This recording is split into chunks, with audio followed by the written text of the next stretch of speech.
Welcome back, Giants fans, as today we're going to talk about the NFL draft and a particular prospect who goes by the name of Kayvon Thibodeaux, who's been a very polarizing prospect in this draft class because I would say over the past couple years, he was supposed to be a no-doubt top 3 pick, possibly number 1 overall guy. And of course, as the last couple months have happened, some more dirt has been thrown on Kayvon Thibodeaux's name, how he takes plays off, he's lazy, all that type of crap, he's too confident.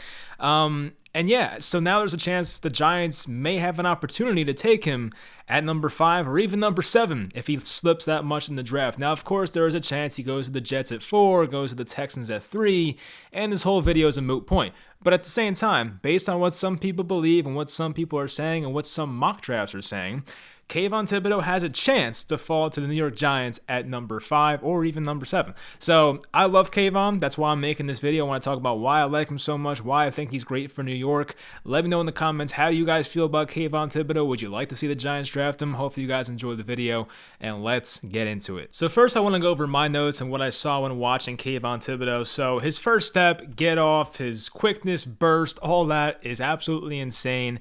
Now, there's some rawness to him, we get that of course, but when you see a guy with a first step like he has, you just know the potential is through the roof, so I did like seeing that.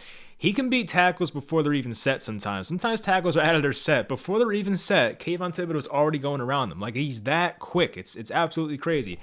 He can bend and has a good rip move. You saw that, of course, on tape. He even uses the power he has to play bully ball at times. If he wants to go through a tackle, he can do that as well. Like, I don't think there's anything this guy can't do, which I like. If you have like a one-dimensional type pass rusher that can only beat guys to the edge, yeah, you're going to figure them out at the next level. But a guy like Kayvon that can do every sort of different pass rushing move and figure out different things and different ways to get to the quarterback, it's going to be tough to contain a guy like that. He can drop in the coverage. He did it more this past season, but he's just a natural at it. I think he's good on his feet and moves pretty well. We saw his 40 time was like 4.58, so like the guy can move around for sure. I think he plays the run very well. There's times on tape where he'll make a play against the run when he's not even supposed to, times where he's double teamed. He has 2 tight ends against him. He'll break out of it somehow.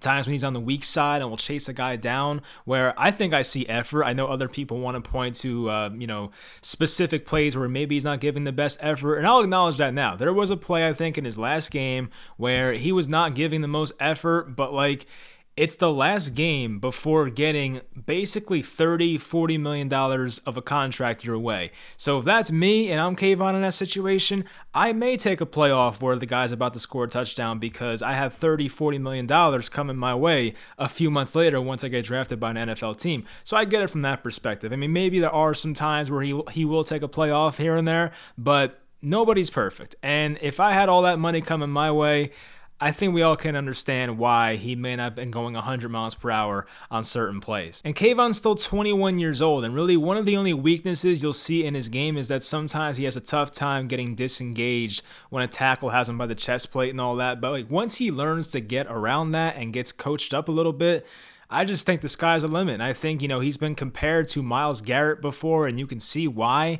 So I think a guy that can have his type of pass rushing moves, the guy who has all the traits he has, the size, the athleticism, the speed, if you put that all together, you're looking at a very good player, and his production's been there. It's not like he had a crappy college career. He's put up some good numbers for the most part, and there's a reason he's been hyped up as a potential number 1 pick for a while now. And it just seems like every time we get to this point in draft season, February, March, beginning of April, people just run out of stuff to say, and they're looking to overanalyze all these guys. It looks like they're looking for every potential thing wrong with a player, and I guess people wanted to point out to a few plays from Kayvon Thibodeaux where maybe he's taking a play off or whatever and not giving 100% of an effort, but I just think it's overanalyzing. I think we're looking at this way too deep. Like, if you watch Kayvon for 5 minutes, you realize, holy crap, this guy's different. And he's going to be compared to Aiden Hutchinson by default because they kind of play the same position, of course, and Hutchinson's supposed to be the first overall pick.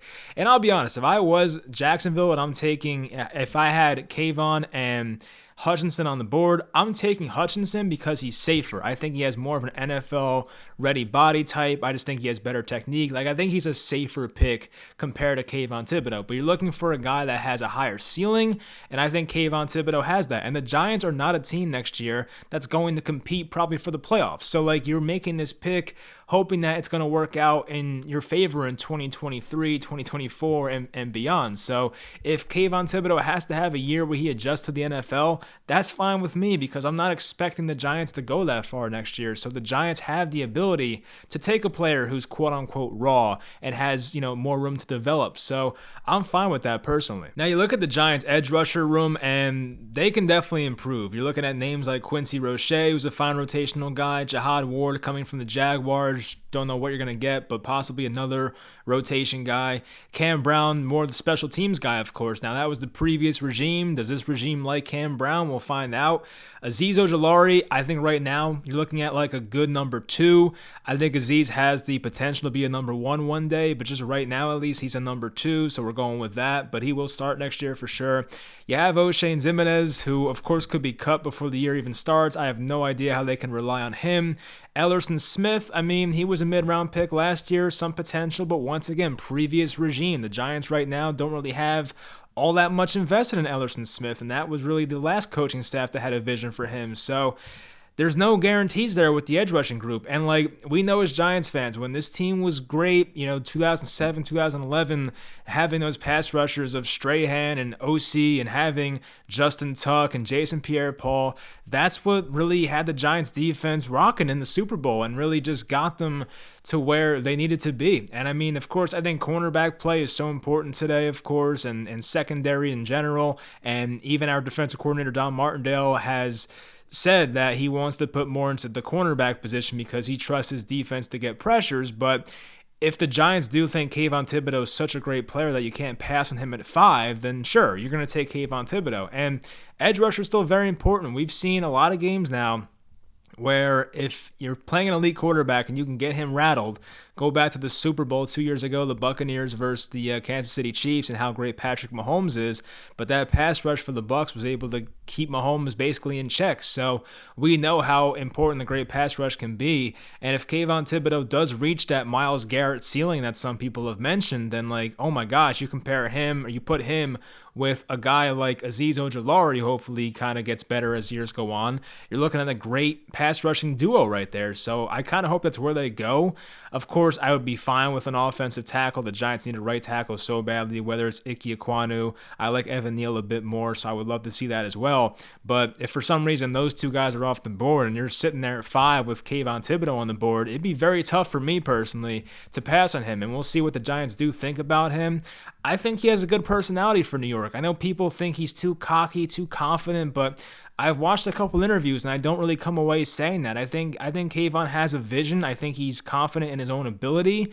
And I just think that attitude's good for New York. I think sometimes people look at that and say, he'll never last in New York. But I think guys like that, have a good chance of surviving in New York. And I think he'll get the fan base behind him. So I don't really see why his personality would be a bad thing for this area. It doesn't really make sense to me, so I have no concerns with that either. Now, some of Thibodeaux's measurables, because the edge position is so important with athleticism and all that, he's 6'4", 254. It's fine, of course, for an edge rusher. Arm length's 33 inches. Okay, that's not amazing, but it's not bad either. That's average. Hand size of almost 10 inches. That's fine.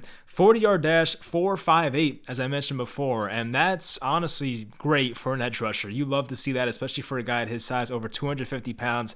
Running a 4.58 is great. And 27 bench reps, which is good for an edge rusher as well. So unfortunately, there's no shuttle time, there's no vertical jump, broad jump, 3-cone, none of that. But based on the 2 drills he did and some of the measurements we have here, you can tell this guy has the height, has the weight, has the speed, and has the bench press that you want to see from an edge defender. So he has all that stuff. I think he has what you want to see on tape. There's going to be the concerns of he didn't have that many sacks in college, and he took a few plays off and all that. But it doesn't bother me that much. I think if he falls to 5, it's a blessing. And this was a guy that should have been a top 3 pick until all this stuff came out about him. And I don't really think he makes sense for the Lions. They have a pretty decent defensive line.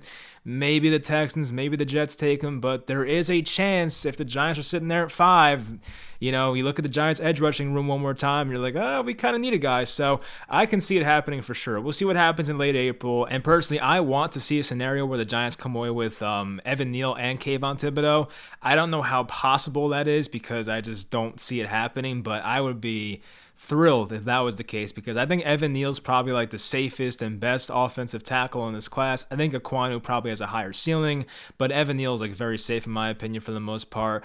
And then you would have Kayvon Thibodeaux at edge, where he has such a high ceiling, and if he does turn into Myles Garrett one day, that's going to be two amazing picks right there. So I don't think it'll happen, but of course in my own head I want to think it's going to happen as a Giants fan, but we'll see what happens. Anyway, more draft content to come out. Hopefully you guys enjoyed this video. Leave in the comments how do you feel about Kayvon Thibodeaux, and I'll talk to you guys next time.